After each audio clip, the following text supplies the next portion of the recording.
DMK files சொல்லிட்டு ஒரு பரபரப்பை ஏற்படுத்தி அது இன்னும் பெண்டிங்லேயே இருக்குது. மீண்டும் வந்தால் உடனடியாக அதான் எடுப்பார். இல்லை எப்படி வந்து ரெண்டு பேரையும் எப்படி சமாளிக்க போறீங்க? அவருக்கு டிஎம்கே ஃபைல்ஸ் சொல்கிறதுக்கு முன்னாடி அவருக்கு ஃபைல்ஸ் வந்துருச்சு. ஏன்னா மூலம்னு சொல்லுவாங்க அது ஆங்கிலத்தில், தமிழில் அது மாதிரி ஃபைல்ஸ் வந்து பேசலாமா? பாலியல் விஷயங்கள், பெண்கள் சார்ந்த விஷயங்கள் நிறைய வெளியே வந்தது அப்போ தான். அண்ணாமலை பீரியடில் தான், அண்ணாமலை மாநில தலைவராக இருக்கும்போது தான் நிறைய விஷயங்கள் வெளியே வந்தது. இப்போது ஒரு கூட்டத்தில் கூட கௌதமி அதில் தான் வெளியே வந்தாங்க. கௌதமி ஒரு பிஜேபி சார்ந்த ஒருத்தர் வந்து அவங்க சொத்தை இது பண்ணிட்டாங்க அப்படின்னு சொல்லி வந்தது. என்னை கிளிட்டா மிஸ். ஆமா சொல்றீங்க. இல்ல இதெல்லாம் அண்ணாமலை பீரியட்ல நடந்துச்சு. இதுக்கு முன்னாடி வேற யார் பீரியட்ல வந்துச்சா? நான் சொல்றேன், தவறு அரசியலுக்கு வாங்க. தவறுன்னு சொன்னா தவறையும் தான் பார்க்கணும். மக்கள் முன்னாடி வந்து பெருசா பிரபலமா வரதை விரும்புறது இல்லை ஆர்எஸ்எஸும் பாஜகவும். அதனால அந்த அடிப்படையில் தான் அண்ணாமலைக்கு அந்த செக் வைக்கப்படுது. அதனால தான் வைக்கப்படுகிறது. ஏன்னா அவர் மாநில முதல்வர், அவர் மாநில முதல்வர் வேட்பாளராக என்ன அறிவிப்பீங்களான்னு கேட்கிறாரு. அதுக்கு அவர் ஒரு ஆசைப்படுறாரு, ஒரு குழந்தை ஆசைப்படுது, சரி ஓகே லாலிபாப் கொடுக்கலாம், அவ்வளோதான். அதான் லாலிபாப் கொடுக்கறதுக்கு தயாராக இருக்காங்களா மக்கள்ங்கிறத பார்க்கலாம்.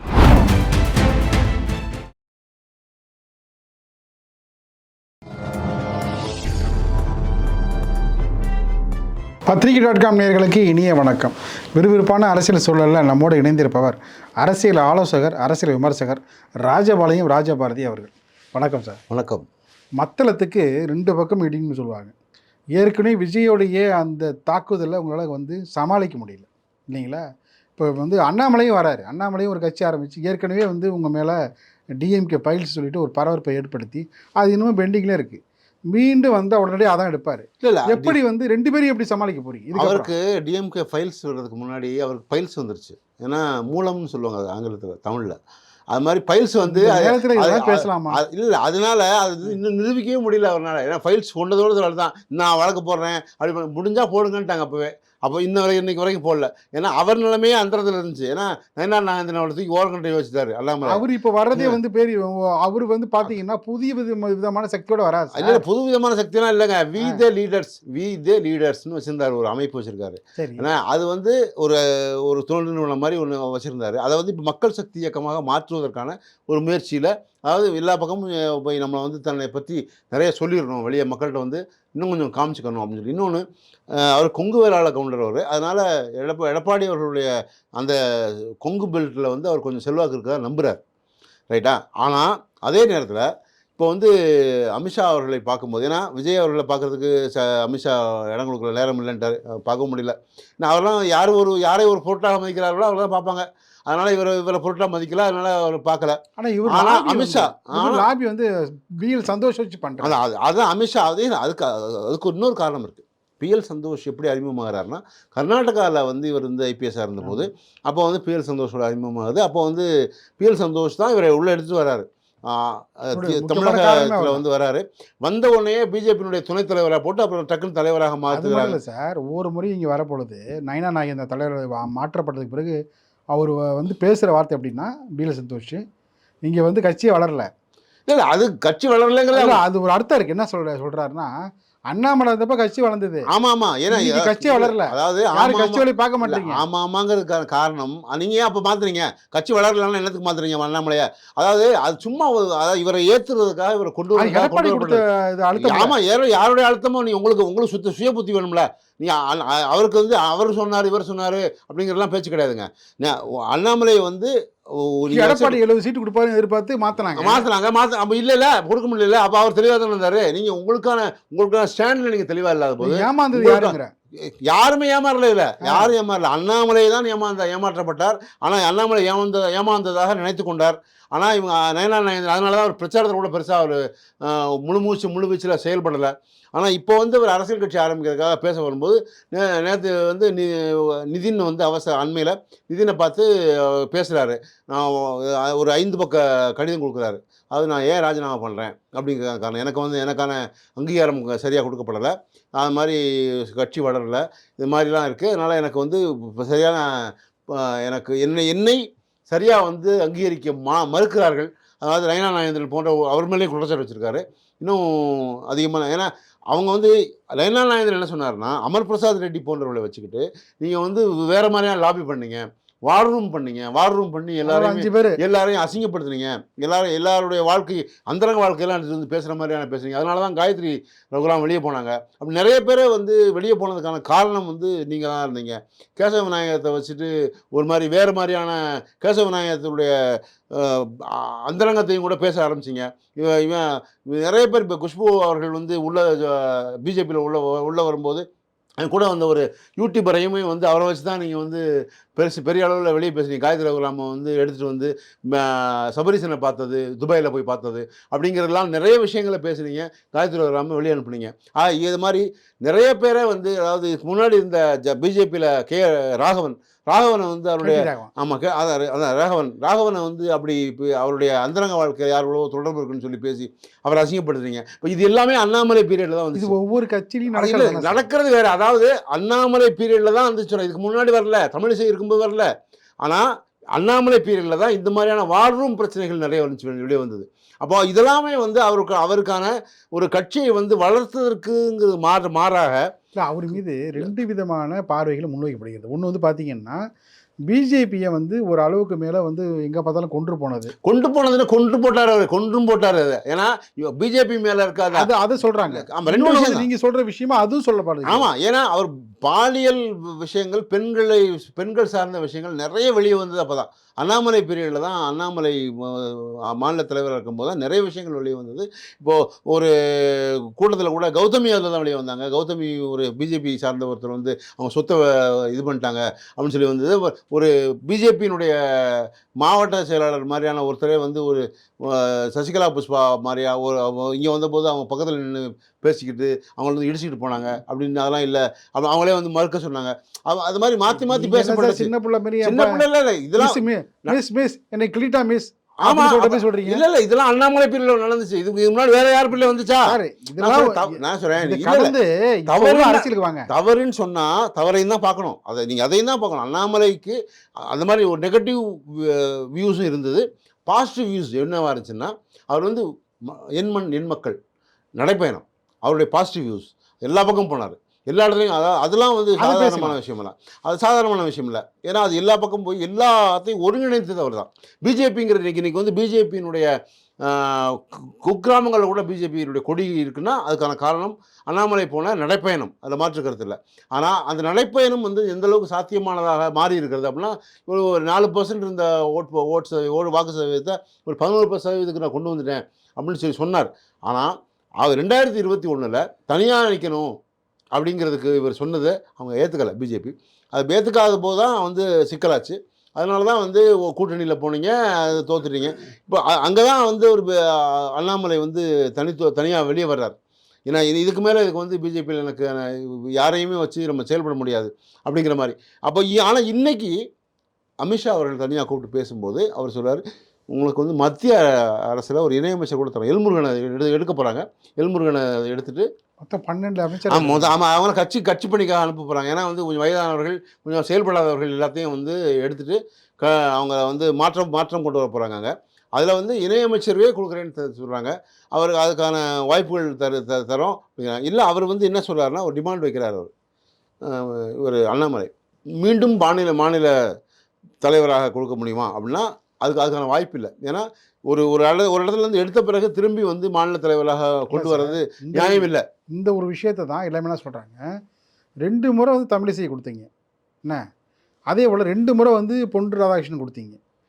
அப்போ இலகணேசனுக்கும் வந்து கொஞ்ச நாள் சரிதான். ஆனால் அவங்க என்ன சொல்கிறாங்கன்னா, பிஜேபியினுடைய அமித்ஷா அவருடைய கருத்து என்னவாக இருக்குன்னா, நீங்கள் திரும்பி மாநில தலைவராக போக வேணாம், நீங்கள் மத்திய இதில் வந்து ஒரு தேசிய செயற்குழுவில் தேசிய பொறுப்பு ஒன்று கொடுக்குறோம், அதை நீங்கள் வச்சுங்க கீழே.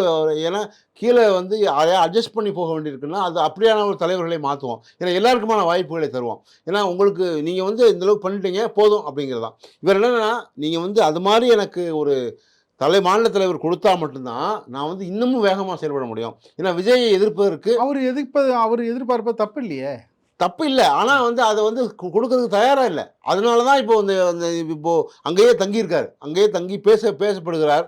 அவர் வந்து இப்போ மறுபடியும் அவங்க வந்து கன்வின்ஸ் பண்ண பார்க்குறாங்க. ஏன்னா அவங்க தேசிய பொறுப்பு தான் தருகிறோம். ரிசைன் லெட்டர் கொடுத்துட்டார் சார், முடிவோட. இல்ல முடிவோட கொடுத்தாச்சுங்க. நான் சொல்றேன் நிதின்ட்ட இவங்க கொடுத்தாச்சு. ஏத்துக்கல. இவங்க ஏத்துக்கல. இவங்க அதான் கூப்பிட்டு பேசுறாங்கல்ல. அதாவது அதாவது இதுக்கு முன்ன இதுக்கு சந்தோஷ் தான் அது வந்து விடாப்படியா இருக்காரு. உண்மையா. ஆனா இவருக்கான பின்புலம் என்ன இருக்கு? கட்சி ஆரம்பிச்சா இவர் சாதிப்பாரா, இவர் ஜெயிப்பாரா அப்படிங்கிறதுல ஒரு சிக்கல் இருக்கு. என்னன்னா தனியா கட்சி ஆரம்பிச்சா அவருக்கே அந்த பயம் இருக்கு அண்ணாமலைக்கு. ஏன்னா பிஜேபியோடு சேர்ந்து, ஏன்னா பிஜேபியோட முகமாக தான் அவர் பார்க்கப்பட்டார். பிஜேபியினுடைய இன்னொரு முகமாக தான் பார்க்கப்பட்டார் அவர்.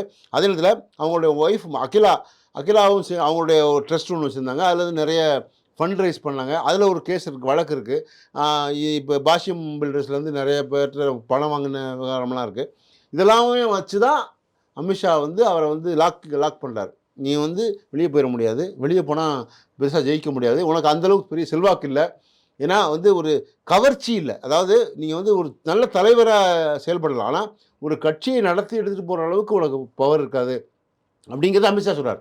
அதனால் இன்னொன்று உன் மேலே வழக்கு பண்ண முடியும். அதாவது ஒரு மாதிரி த்ரெட் பண்ணுறதும் செய்கிறாங்க, நாங்கள் சொல்கிறத கேட்கவும் அப்படின்னு சொல்லி அவரை நிர்பந்தப்படுத்துகிறாங்க அண்ணாமலையை.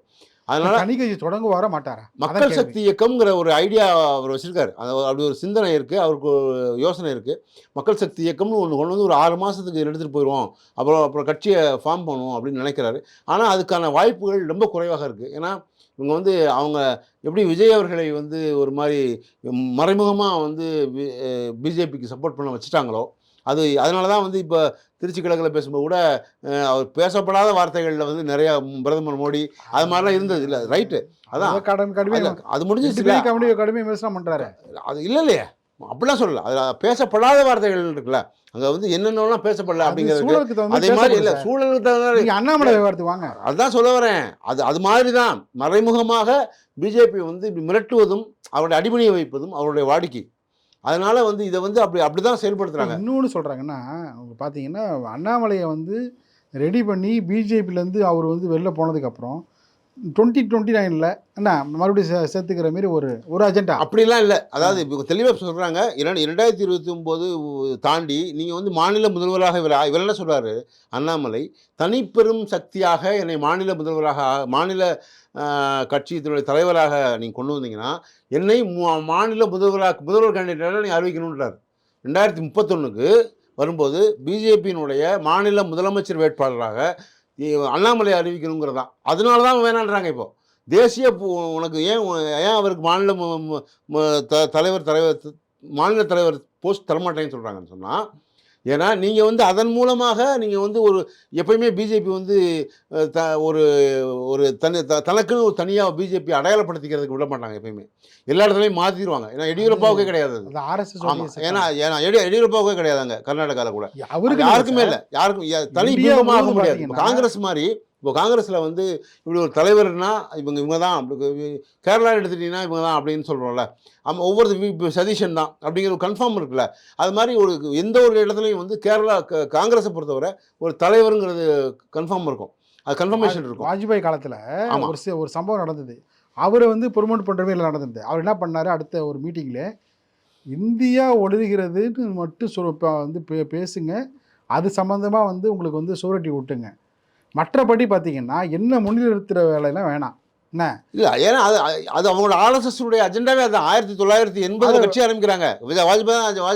வாஜ்பாய்கிட்ட இருந்த அந்த ஒரு 1980 பிஜேபி மோடி கிட்ட வந்து இருக்காது. அதான் சொல்றேன், மோடி, அதான் மறுபடியும் நான் சொல்றேன், மோடி கிட்ட வந்து மோடி இந்த ஈரோட அவரை வாஷ் அவுட் பண்றாங்க. அதுக்காக புதிய ஒரு முகத்தை கொண்டு வருவாங்க. ஏன்னா எப்பயுமே வந்து ஒரு பழைய முகத்தை வந்து தொடர்ச்சியாக நல்லவன் சொல்லிகிட்டே இருக்க முடியாது, காமிச்சிக்கிட்டே இருக்க முடியாது. இப்போ ஒரு புதிய முகம்னா மோடிக்கு இப்போ ஆல்டர்னேட்டிவ் யார்? யோகி ஆதித்யநாத் இல்லை, அது வேற ஒரு ஐடியா வச்சுருக்காங்க. அது குறித்து யோகி ஆதித்யநாத் இல்லாத ஒரு புது முகத்தை எடுத்து வருவாங்க. அவங்க மேலே அப்பளுக்கு இல்லாதவரா அப்படி காமிக்கிறாங்க. அவரு யோகி ஆதித்யநாத் இல்லைன்ட்டாங்க, அந்த லிஸ்ட்ல இல்லைன்னு சொல்லிட்டாங்க. காட்டுறாரு. அதான் தான் சொல்கிறேன், அதிரடி வேலை பார்த்து வந்து பிஜேபி தோக்கடிக்கும். ஆமாம், அதனால தான் யோகி ஆதித்யநாத் இல்லைன்னு சொல்கிறாங்க. ஏன்னா அத்வானி தான் பிரதமர்னு ஒரு கோலோச்சிய ஒரு காலகட்டத்தில் திடீர்னு வாஜ்பாய் எடுத்துகிட்டு வராங்க, அத்வானியை வந்து எதுவுமே கொண்டு வரல. அப்போது இது மாதிரியான நிறைய விஷயங்களை வந்து பிஜேபி செய்யும். ஏன்னா அதனால தான் மாநில தலைவர்களை கூட மாநில தலைவர்களாக இருந்தாலும் தேசிய தலைவராக இருந்தாலும் ஒரு 2 ஆண்டுகள் தான் அவங்களுக்கான தலைவர் பொறுப்பில் வச்சுருப்பாங்க, தொடர்ச்சியாக வச்சுருக்க மாட்டாங்க. கூடுதலான நீட்டிப்பு வேணால் கொடுப்பாங்க. ஒரு இன்னும் 2 வருஷம் நீட்டிப்பு கொடுத்துருப்பாங்க. அவ்வளோதானே தவிர அதை தாண்டி அவங்க தனிப்பட்ட ஒரு மனிதர் வந்து இப்போ கோலோச்சுவதை அவர் வந்து மக்கள் முன்னாடி வந்து பெருசாக பிரபலமாகிறத விரும்புறதில்ல ஆர்எஸ்எஸும் பாஜகவும். அதனால் அந்த அடிப்படையில் தான் அண்ணாமலைக்கு அந்த செக் வைக்கப்படும். அதனால தான் வைக்கப்படுகிறது. ஏன்னா அவர் மாநில முதல்வர், அவர் மாநில முதல்வர் வேட்பாளராக என்ன அறிவிப்பீங்களான்னு கேட்குறாரு. தமிழ்நாட்டினுடைய அரசியல் களமே வேற மாதிரி தானே, நம்ம அதுக்கு தகுந்த மாதிரி பிஜேபி மாத்துறாங்கல்ல. இவங்க தமிழ்நாட்டுடைய அரசியல் களம்னு அவங்க யோசிக்கிறதே இல்லை. அவங்களுடைய பார்வை எப்பவுமே தேசிய பார்வை தான். அமித்ஷாவுடைய பார்வை வந்து தேசிய பார்வை சார். ஆமா, அதுல எந்த மாற்று நீங்க நினைக்கலாம். ஆனா ஒவ்வொரு மாநிலத்துக்கும் ஒரு இறையாண்மை இருக்குல்ல. இறையாண்மை இருக்குன்னா தேசங்களுக்குள்ள தேசம் தானே. கரெக்டு. ஆனால் இவங்க வந்து அப்படி பார்க்கறது இல்லையே. அவங்க இப்போ அவங்களால உடைக்க முடியும்னு நினைக்கிறாங்க. இப்படி அதிமுக உடைக்கப்படுகிறது, அதிமுக இல்லாமல் போகிறது, திமுகலேருந்து இப்போது கூட்டணி கட்சிகள்லாம் பிரிஞ்சு போயிருக்கிறது, இதெல்லாம் வந்து பிஜேபி காரணம் இல்லை. ஆனால் இதே போல் மகாராஷ்டிராவில் இது மாதிரி உடைக்க முடிஞ்சிச்சு. இது மாதிரி எதையுமே செய்ய முடியும்னு நம்புகிறாங்க அவங்க. ஏன்னா இதுக்கு அவங்களுக்கு ஒரு சக்ஸஸ் ஃபார்முலா வச்சுருக்காங்க. அது ஒரு கட்சியை உடச்சி நம்ம வந்து ஒரு இடத்துல புதுசாக கொண்டு வந்துட முடியும்னு. அதுக்கு அண்ணாமலையை வந்து நம்ம வந்து கை தூக்கி விட்டுறக்கூடாதுன்னு நம்புகிறாங்க. ஏன்னா ஏற்கனவே கொடுத்த ஹைப்பே வந்து ரொம்ப அதிகம். அண்ணாமலைக்கான பேர் வந்து அதனால தான் வந்துச்சு. பிஜேபியினுடைய மாநில தலைவருங்கிற அந்த அமைப்பில் அந்த சூழலில் தான் அவர் வந்து நிறைய வந்து தன்னை வந்து வெளிப்படுத்திக்கிட்டார், நிறைய காமிச்சிக்கிட்டாரு.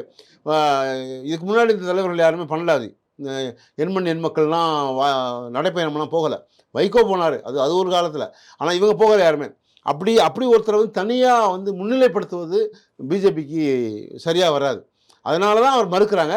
இப்போ தான் அந்த பேச்சுவார்த்தை போயிட்டுருக்கு. ஒரு கட்டத்தில் அவர் முடிஞ்சு வெளியே வந்தால் கூட பெரிய அளவு சோபிக்க முடியாது. அண்ணாமலை வந்து கட்சியை நடத்தினா கூட, கட்சி வச்சா கூட அது வந்து இப்போது சிறிய கட்சிகள் இருக்கிறது மாதிரி, விசிகா இருக்க மாதிரி அது பெருசாக வளர்ந்துட முடியாது. ஓரளவு அவங்க ஒரு இன்னொரு சிறிய கட்சிகள் வரிசையில் வேணால் வருவார். அவர் தவிர ஒரு ஆளுங்கட்சியாக மாறுவதற்கெல்லாம் வாய்ப்பு இருக்கிறதுக்கு சோர்ஸஸ் இல்லை. அதுக்கான எந்த விதமான வாய்ப்புகளும் இல்லை. ஏன்னா அது வந்து பிஜேபியும் விடாது அது. ஏன்னா அவர் அங்கிருந்து வந்தவரை இன்னொரு ஒரு ஆளுமையாக மாற்றுவதற்கான சூழலை தரமாட்டாங்க. ஏன்னா அவங்க மேலே அவ்வளவு வழக்கு இருக்குதுன்னு அவங்க தயாராகாங்க. பிஎல் சந்தோஷே இன்றைக்கி சப்போர்ட் பண்ணாருன்னா நாளை இவர் பிஎல் சந்தோஷ் பேச்சை அண்ணாமலை எது வரைக்கும் கேட்குறாரோ அது வரைக்கும் தான் அவர் சப்போர்ட் பண்ணுவார்.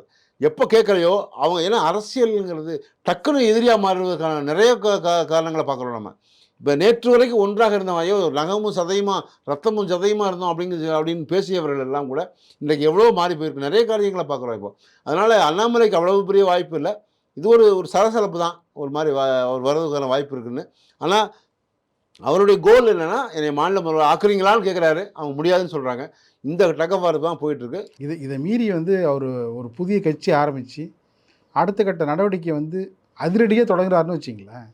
இல்லை, தொடங்கினாலும் தான் சொல்கிறேன். தொடங்கினாலும் கூட ஒரு 6 மாதம் சர்வை பண்ணவர். நீங்கள் பேசின விஷயத்துலேருந்து சார் யாருமே எதிர்பார்க்காத விஷயம் அவருக்கு அமையுது அப்படின்னு வச்சிங்களேன். அதுதான் சொன்னேன், 6 மாதம் ஒரு சர்வை பண்ணணும். முதல்ல நீங்கள் மக்களோட மக்களாக இருக்கணும், சர்வை பண்ணணும். நீங்கள் உள்ளாட்சி தேர்தல் வருது, உள்ளாட்சி தேர்தலில் நீங்கள் தனி கட்சியாக நீங்கள் ஃபார்ம் பண்ணணும். ஃபார்ம் பண்ண அதில் நீங்கள் எத்தனை முறை எவ்வளோ வெற்றி பெறுறீங்கன்னு பார்க்கணும். விஜய் அவர்களுமே வந்து இப்போ உள்ளாட்சி தேர்தலில் வந்து அவங்களுடைய இயக்கம் வந்து நின்றாங்க. ஒரு 102 பேருக்கு மேலே ஜெயித்தாங்க. அப்போ அதுக்கடுத்து அவருக்கு நம்பிக்கை வருகிறது. அதே மாதிரி எம்ஜிஆர் அவர்கள் கூட ஒரு சம்பவம் ஒன்று ஞாபகம் வருது எனக்கு. அது நம் நாடுன்னு ஒரு படம். அந்த படத்துக்கு வந்து நாகிரெட்டி தான் அவருடைய அந்த ப்ரொடியூசர். அவர் சொல்கிறார், அவர் போய் எம்ஜிஆர் சொல்கிறார், நான் ஒரு கதை சொல்கிறேன், அதுக்கு நீங்கள் எடுத்துக்கிட்டிங்கன்னா பண்ணலான்னு சொல்கிறாரு. ஓகே நீங்கள் சொன்னீங்கன்னா தரேன்றாரு, கால்ஷீட் கொடுக்குறாரு. அது இப்போ படம் முடித்து படம் ரிலீஸ் ஆயிடுச்சு. மேலே அந்த தனி ரூம் இருக்கும், மேலே வந்து நம்ம அந்த இது ஓட்டுவாங்க. இப்போ தான் வந்து உங்களுக்கு இதாகிடுச்சு. அப்போ வந்து அந்த மெஷின் பக்கத்தில் நின்று மேலே மாடியில் நான் அவரும் எம்ஜிஆரும் நாகிரெட்டியும் பார்க்குறாங்க. வாங்க ஐயா வாத்தியார் ஐயா பாட்டு போகுது, மக்கள்லாம் ஆரவரிக்கிறாங்க. அப்போ தான் ஒரு நம்பிக்கை வருது, நம்ம அடுத்த தலைவராக நம்ம வந்து வந்துடலாங்கிற நம்பிக்கை வருது. அதுக்கடுத்த கட்சி உருவாக்குவதற்கான, கட்சி தொடங்குவதற்கான, கட்சி மக்களை நோக்கி சந்திப்பதற்கான, தனியாக பிரிந்து வருவதற்கான அத்தனை முயற்சிகள் எடுக்க ஆரம்பிக்கிறார். ஆக எல்லாருக்கும் ஒரு நம்பிக்கை வரும்ல. அது மாதிரி இன்றைக்கி சந்திரசேகர் வந்து எப்படி விஜயை வந்து எடுத்துகிட்டு வந்தாரோ, அப்போ வந்து இயக்கமாக இருக்கும்போது அவங்க வந்து வெற்றி பெற்றாங்க. அதே போல் அண்ணாமலை வரணும், வந்து இயக்கமாக மாற்றி அவர் வந்து உள்ளாட்சி தேர்தலில் வந்து ஏதாவது அவர் சக்ஸஸ் பண்ணார்னா அடுத்த கட்டத்துக்கு நகர்வதற்கான வாய்ப்புகள் இருக்குது. அது இப்போதைக்கு இல்லை. அதை பிஜேபி அவர்களுக்கு அவர் எந்தளவுக்கு அவரை வரவிடுவாங்க, வரவிடுறது வேறு, வளர விடுறது வேறு. ரெண்டையுமே செய்ய முடியாது. சவால்கள் இருக்கு அவர். ஆமாம். அதனால் அதுக்கு இப்போதைக்கு அவர் ஒரு ஆசைப்படுறாரு. ஒரு குழந்தை ஆசைப்படுது, சரி ஓகே லாலிபாப் கொடுக்கலாம் அவ்வளோதான். அதான் லாலிபாப் கொடுக்கறதுக்கு தயாராக இருக்காங்களா மக்கள்ங்கிறத பார்க்கணும். அண்ணாமலைக்கு முன் உள்ள சவால்களை வந்து எப்படி சமாளிப்பார் என்பதை பொறுத்திருந்து பார்ப்போம். மிக்க நன்றி சார். நன்றி, வணக்கம்.